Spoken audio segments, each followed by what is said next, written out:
नमस्कार दोस्तों, द एक एजुकेशन में आपका स्वागत है। हम बात कर रहे थे विटामिन की। आज हम बात करने वाले हैं विटामिन ई के बारे में।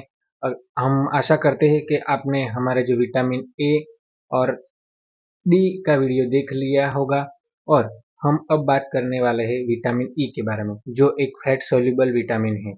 फैट सोल्यूबल विटामिन में ए, डी, ई, के। तो अब हम ई की बात करने वाले हैं। विटामिन ई का दूसरा नाम क्या है? Other name of vitamin E, तो उसको बोलते हैं दोस्तों टोकोफेरॉल। टोकोफेरॉल जो है, ये दूसरा नाम है विटामिन ई का। कई बार एग्जाम में पूछा जाता है विटामिन ई का दूसरा नाम क्या है, तो टोकोफेरॉल है, ये विटामिन ई का दूसरा नाम है। फिर अल्फा टोकोफेरॉल भी कहा जाता है, लेकिन आप याद रखिए टोकोफेरॉल आए तो ये विटामिन ई की बात कर रहे हैं। एक्टिव फॉर्म में है ह्यूमन बॉडी में, ठीक है। विटामिन ई और फैट सोल्यूबल विटामिन है, जो फैट में सोल्यूबल होता है, पानी में होता नहीं है, इसलिए फैट सोल्यूबल विटामिन है। इनमें से कौन से फैट सोल्यूबल विटामिन है ऐसा पूछा जाए तो ए, डी, ई और के।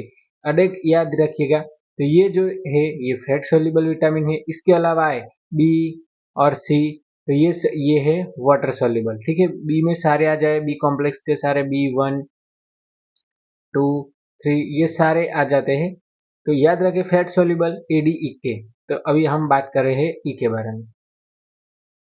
फिर आता है फंक्शन ऑफ विटामिन ई। अब फंक्शन क्या है विटामिन ई का? तो सबसे पहला फंक्शन है एंटीऑक्सीडेंट। एंटीऑक्सीडेंट का रोल है protect cell from the free radical damage. जो फ्री रेडिकल डैमेज होता है उसमें सबसे पहले प्रोटेक्ट कौन करता है? तो विटामिन ई। स्किन हेल्थ के लिए बहुत जरूरी है। स्किन हेल्थ के जो प्रमोट हीलिंग होता है, जब आपको कुछ लग जाता है, इंजरी होती है, तो हीलिंग करने में सबसे पहला स्कार और रिड्यूस स्कार को भी हीलिंग करता है, वो कौन करता है? तो विटामिन ई प्रमोट करता है। फिर आता है बूस्ट इम्यूनिटी। अब हीलिंग कर रहा है तो इम्यूनिटी भी बढ़ाएगा, तो support the body defence mechanism में सपोर्ट करता है vitamin E. Improve blood circulation करता, सर्कुलेशन में इम्प्रूव करता है। क्यों? क्योंकि ब्लड क्लॉट्स होने नहीं देता। अगर ब्लड वेसल्स है उसमें भी ब्लड जो जा रहा है उसको क्लॉट नहीं होने देने का जो इम्प्रूवमेंट है वो कौन करता है? विटामिन ई करता है, ठीक है। और के क्या करता है? तो हम आगे बात करने वाले हैं, जो क्लोटिंग के लिए होता है। लेकिन अभी प्रिवेंट आता है, तो वो क्या, ब्लड वेसल्स में ब्लड जाम नहीं हो जाता है या क्लॉट नहीं हो जाता, वो कौन नहीं होने देता है? विटामिन ई हेल्प करता है। सपोर्ट विजन एंड में reduce the risk of age related muscular degeneration. Age related यहाँ सीधा मतलब आपको बताऊं तो दोस्तों बुढ़ापा जल्द नहीं आता है। विटामिन ई अगर आप मेंटेन करते हो अपने बॉडी में तो बुढ़ापा जल्दी आता नहीं है। इसलिए एज रिलेटेड जो मैक्युलर डिजनरेशन होता है वो नहीं होता है, रिड्यूस करता है, कम कर देता है।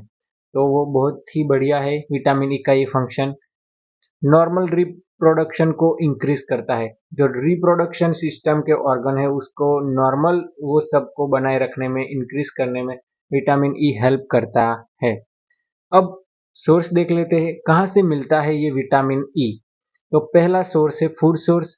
फूड सोर्स में से कहाँ से मिलता है? तो सबसे रिचेस्ट सोर्स है वेजिटेबल ऑयल। जो वेजिटेबल ऑयल्स होते हैं जैसे कि सनफ्लावर ऑयल, व्हीट गम ऑयल, सनफ्लावर ऑयल, यहाँ 2 बार लिख लिया ना, सेफ फ्लावर ऑयल। तो ये सब जो होता है ऑयल मतलब कि रिचेस्ट सोर्स है। सबसे रिचेस्ट सोर्स पूछा जाए विटामिन ई का तो वेजिटेबल ऑयल्स ये आएगा, ठीक है दोस्तों। एग्जाम में 2 बार पूछा जा चुका है, आप याद रख लीजिए। फिर आता है नट्स एंड सीड्स। जो नट्स होते हैं, सीड्स होते हैं, उसमें भी जैसे कि आलमंड, बादाम, पीनट्स, सनफ्लावर सीड्स, जो सूर्यमुखी के बीज होते हैं उसमें से भी विटामिन ई मिलता है। Green leafy vegetables.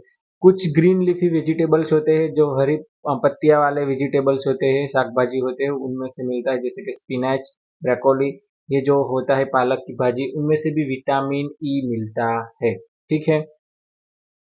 फिर है जैसे फ्रूट्स, एवोकाडोस, मैंगोस और कीवी। कीवी में भी विटामिन ई रहता है और मैंगो में भी विटामिन ई मिलता है। Fortified cereals and juice. जो फोर्टिफाइड अनाज होते हैं उसमें से भी विटामिन ई मिल जाते हैं और कई जूस में से भी विटामिन ई मिलता है। एग यॉक एंड फिश, जो अंडा होता है उसका यॉक में से और फिश में से भी विटामिन ई मिलता है।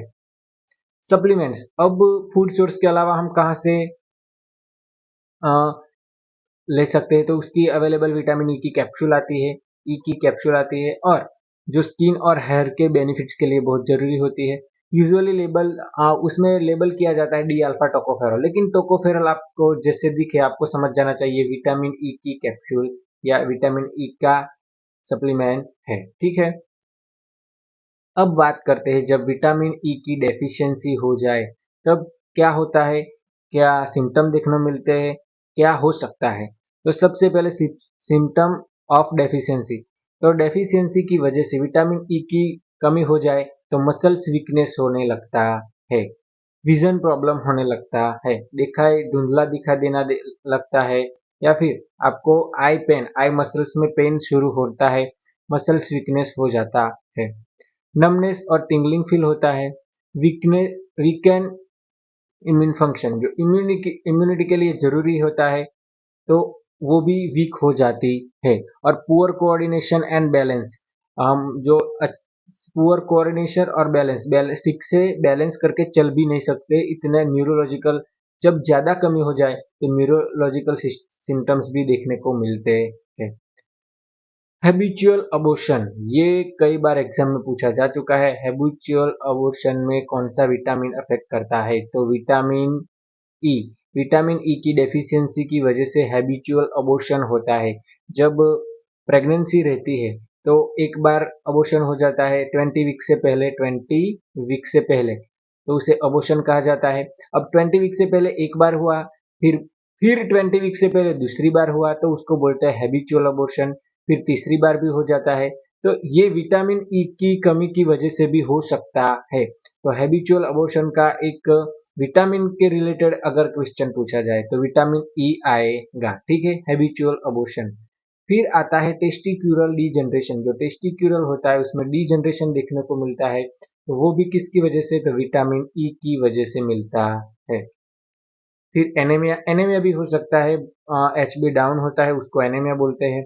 तो ई की वजह से, ई की कमी की वजह से भी एनीमिया देखने को मिल सकता है। विजुअल डिसऑर्डर, देखने में जो अगर प्रॉब्लम हो तो उसका एक रीजन विटामिन ई भी हो सकता है। हमने बात की थी ए विटामिन ए की, जो ब्लाइंडनेस के लिए जरूरी है, तो उसी तरह विजुअल डिसऑर्डर में विटामिन ई भी इम्पोर्टेंट रोल होता है, तो इसका भी रोल हो सकता है।